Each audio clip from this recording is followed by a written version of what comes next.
বাংলাদেশের ক্রিকেটের সবচেয়ে আলোচিত নাম সাকিব আল হাসান আবারও শিরোনামে। দীর্ঘদিন বিদেশে অবস্থানের পর অবশেষে দেশে ফেরার ইঙ্গিত দিয়েছেন তিনি। তবে এবার আর শুধু ফেরা নয়, এর সঙ্গে জড়িয়ে আছে নিরাপত্তা মামলা এবং রাজনৈতিক বিতর্কের জটিল সমীকরণ। বর্তমানে বিদেশের বিভিন্ন ফ্র্যাঞ্চাইজি লিগে ব্যস্ত থাকা এই তারকা ক্রিকেটার জানিয়েছেন, সরকার বা প্রশাসনের পক্ষ থেকে যথাযথ নিরাপত্তার নিশ্চয়তা পেলেই তিনি অবিলম্বে দেশে ফিরতে প্রস্তুত। এমনকি পরশুই দেশে ফেরার কথাও বলেছেন তিনি।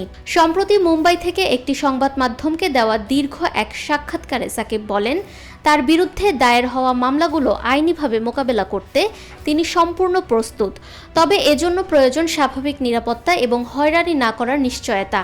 সাকিব দাবি করেন, তার ব্যাংক অ্যাকাউন্ট ফ্রিজ করে রাখার কারণে তিনি সাধারণ আইনি প্রক্রিয়াও সম্পন্ন করতে পারছেন না। তার ভাষ্য অনুযায়ী প্রায় ১.৫ বছর ধরে তদন্ত চললেও এখন পর্যন্ত তার বিরুদ্ধে কোনো অনিয়ম প্রমাণিত হয়নি। ২০২৪ সালের অক্টোবরে দেশে ফেরার একটি ঘটনা তুলে সাকিব বলেন, তখন তিনি সবকিছু ঠিক আছে জেনেই বিমানে উঠেছিলেন।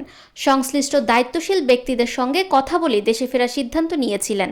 তবে দুবাইয়ের ট্রানজিটে পৌঁছানোর পর পরিস্থিতির পরিবর্তন হয়। ৫ই আগস্টের পর দেশে ফিরতে না পারার বিষয়টিকে তিনি সাজানো মব হিসেবে উল্লেখ করে বলেন, আজীবন কাউকে নিষিদ্ধ করে রাখা সম্ভব নয়।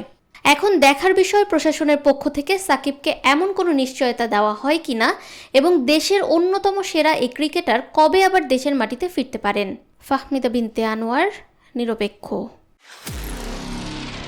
নিরপেক্ষ, সত্য প্রকাশে আপোষহীন।